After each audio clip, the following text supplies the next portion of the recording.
Have you ever worried about the long-lasting effects that your divorce is going to have on your kids? Hi, my name is Kellie and I want to tell you about Rachel, somebody who had constant anxiety, dealing with a very difficult ex-husband, somebody who made everything so much more difficult than it needed to be. All she wanted was to show her daughter what a loving, healthy relationship looked like, letting her know that anything is possible and totally available to her.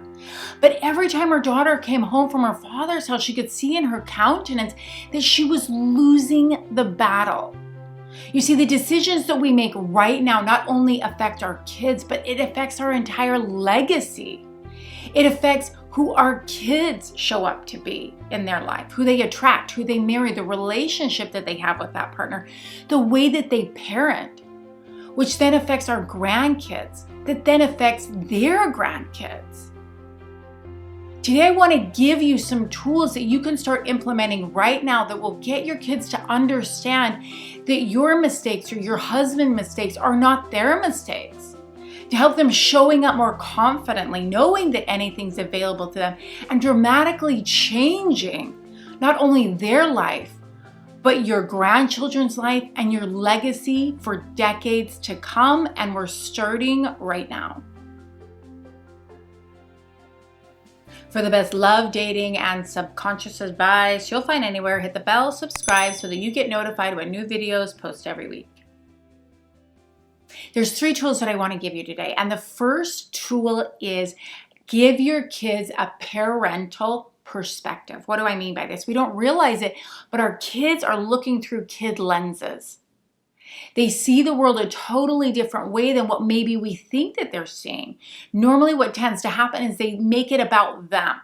Dad didn't show up, that means I'm not lovable. Mom and dad got divorced, that means I wasn't good enough, smart enough, special enough for them to stay together. And they take it in and we don't realize it, we don't see it because it's on a subconscious level. It's a subconscious filing system. Everything that ever happens to us that we're struggling with in our life, it's not the event. It's not that you and your husband got divorced. It's the meaning that your kid is going to take, what that means about them. And every time that they go to dad's house or they're at your house, what does that mean? When they see you fighting, what does that mean about them?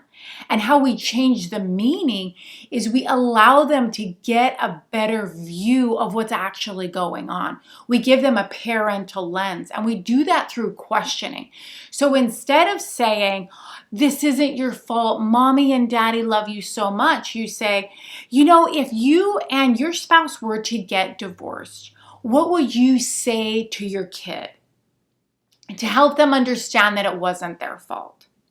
Now, all of a sudden, you're not looking down at them as a child and giving them feedback this way, but you're pulling them out of the situation, letting them see a mom, a dad, and a child, and they get a different perspective. They get a different view, and all of a sudden, you're empowering them to understand for themselves what it looks like. Dad didn't show up today. If you were the parent and your spouse didn't show up today, how could you help your kid understand that dad doesn't have the capacity to show up in the way that he wished he could? All of a sudden, the wheels start to turn in a different way. The subconscious filing system changes. New files are put in that says dad doesn't have the capacity to love.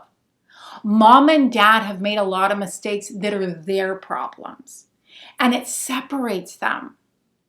It helps them see that it has nothing to do with them and absolutely changes the meaning about what you and your ex are going through, about what that means about them. So every time that you have a difficult situation, ask, if you were the parent, how would you handle this situation? And a pro tip to layer onto this is if there's something that your kid wants to do that you don't want them to do, like go to a party, date somebody that you don't feel like is right for them. You say, well, if you were the parent, would you let your kid go to the party, date this person, drink alcohol before the legal age. And all of a sudden they get that different perspective. They may say yes, but you're starting to show them a totally different lens to look through life. The second tool we're talking about today is an absolute game changer, and it's going to dramatically increase your child's confidence. And that tool is allowing your child to give back their parents' problems.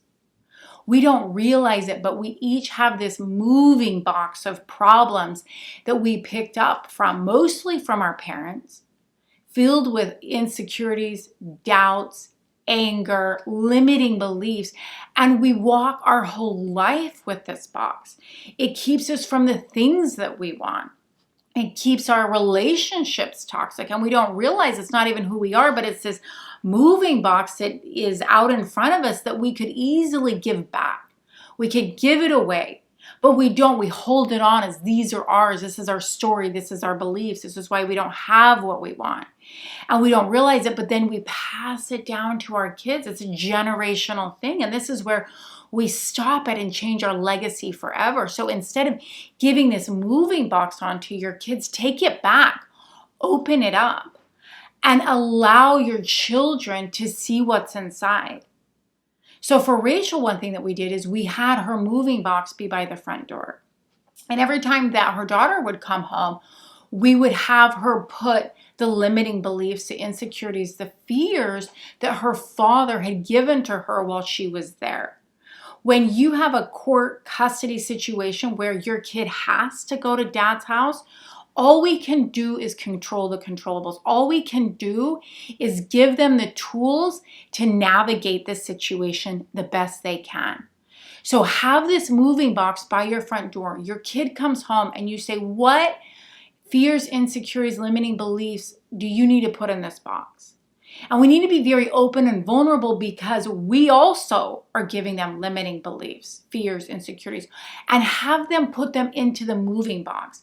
Give them the visual where they put it in the box, they tape it up, and they give it back to us. They give it back to dad. These are not your kids' problems. And we don't realize it, but we are giving them our problems. And they will take this moving box when they're 18 and move out of the house and carry them with them for the rest of their lives. They won't see the box. They won't be conscious of the box because it's on a subconscious level. It's in that subconscious filing system. So don't allow them to file in your problems, your husband's problems. Allow them from the moment you get this tool till the day that they move out and really for the rest of their lives, allow them to give back your problems. The third tool we are talking about today is going to paint a totally different future for your kids, helping them see that anything is available. You see, kids that come from broken homes feel broken. They feel like their family didn't make it. But here's the secret. They haven't even had their family yet. This is your family. These are your problems. This didn't work for you. They are different. So having an open dialogue of how their life will be different separates you, helping them see they haven't even started yet. They're going to have the most amazing family, relationship, life. They're going to be the most amazing parent. And the way that we do this is by asking them, how will it be different for you? How would you like to show up in your marriage different than how I showed up or how dad showed up? What type of a person and relationship are you going to have that's different? How will you parent differently? Are you going to live somewhere else? Is your education going to be different? Is your financial circumstances going to be different? How is it going to be different? And the more that we ask this question, we allow them to separate themselves and see that we are not them and they are not us, and they can have something totally different. So if you like this video, definitely check out my video on phrases to disarm a narcissist. This will help your kids see how to deal with conflict. Life isn't perfect, and the more skills that we can model and equip them with in dealing with adversity and difficult people will help them have a happier, more successful life.